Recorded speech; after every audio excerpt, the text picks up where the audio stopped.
there's an essential question we have to ask now. Are the Niners good? Yes, they're 3-1.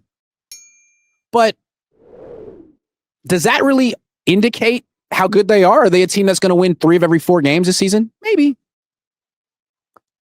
But I think we've seen in the NFL, the final score doesn't always indicate which team is better. It's a fluky sport that's designed to keep games close because of turnovers. So they won 3 close games to start the season. You get credit for that.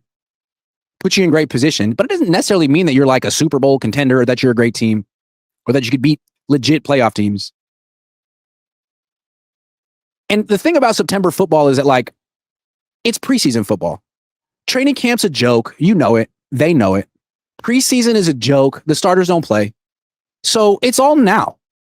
And these teams will be who they are starting in October. So it's hard to say that the Niners aren't good. But the only reason this game was close is because the Jaguars aren't good. It's the only reason this game was close. The Niners should have gotten blown out. You turn the ball over 4 times and get 0 takeaways. That's losing by 40. So give the Niners credit for like keeping it close. That could indicate that they're good. But their quarterback was worse today. Trevor Lawrence looked better than Brock Purdy, who allegedly is healthy. That's not good. Because you know who didn't look good today? Trevor Lawrence. You know why? Because he's not good.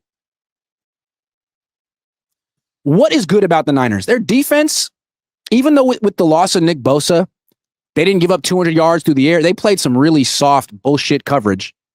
Soft zone coverage for a lot of the game that made things very easy on the Jaguars. But essentially, they gave up that big, long run. Other than that, they gave up 20 points on defense.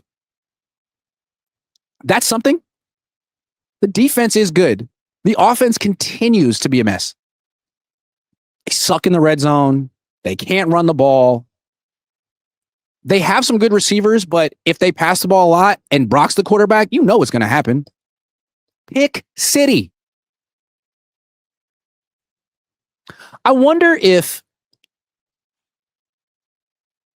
what's happening to Brock is what happened to Jimmy and every quarterback with Kyle Shanahan. Like, hot start, fits the system. Teams don't really know the quarterback's tendencies yet. They know the system, but they don't know necessarily how Kyle's going to call it for this quarterback or how this quarterback's going to implement the system. Now he's been in the quarterback for 3 years. People know his tendencies. He's not doing a ton. He doesn't have an arm that can challenge every blade of grass on the field. The book's out on him. And the result is a lot of turnovers. So are the Niners good? Their running game isn't. Their offensive line isn't.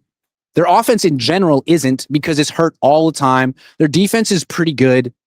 Their defensive coordinator is really good. Their special teams isn't good. Their kicker's pretty good, but their coverage team sucks.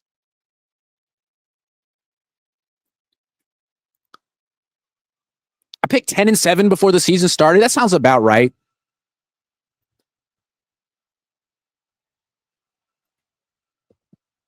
Would this team beat the Packers? Would this team beat the Eagles? Would this team beat the Chiefs? The fact that they beat the Seahawks is incredible. But that was week 1. You think they beat the Seahawks next week? I don't. And again, like, nothing matters if Kyle Shanahan can't keep a quarterback healthy. The injuries are a bigger deal than the interceptions. Although, doesn't it seem like the interceptions and the injuries are issues that carry over no matter who the quarterback is? Eventually. This is the Jimmy G problem. Aren't we right back in the Jimmy G situation? They were good with Jimmy. He won a lot of games, but it was obvious that he was overpaid and essentially a liability that they had to work around every game. Is that not Brock now? PrizePicks will give you $50 when you play your first $5 lineup. Win or lose, you'll get $50 for playing. Use promo code Cohn, C-O-H-N, and download the app now. I mean, he used to be able to, like, avoid a few sacks per game with that elite quickness. He didn't do that today. Is he going to be able to do that at any point this year? I don't know. If he can't do that, is he good? If he's just a pocket quarterback, do you trust him?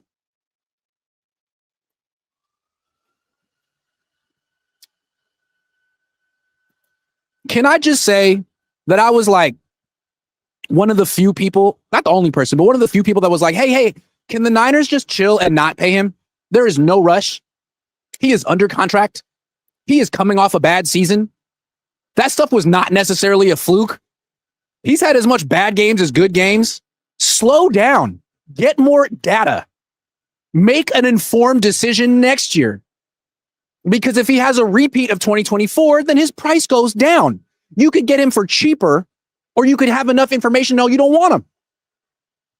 What was the urgency?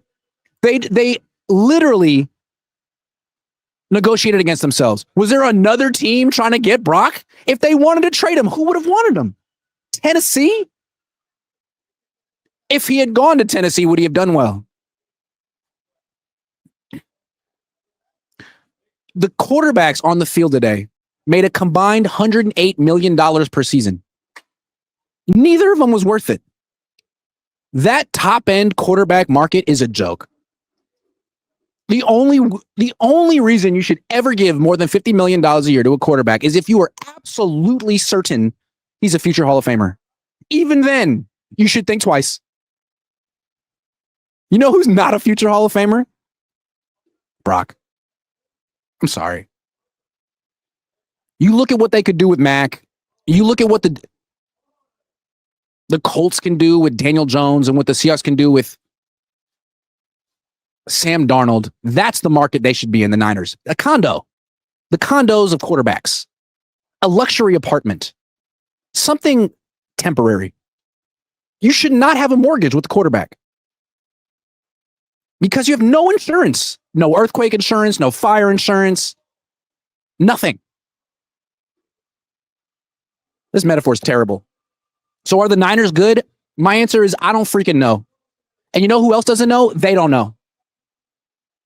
If you go and watch the video I put out of Trent, Jawan, and Kendrick talking after the game, to me, what's the look on their faces, who are we? What the hell was that?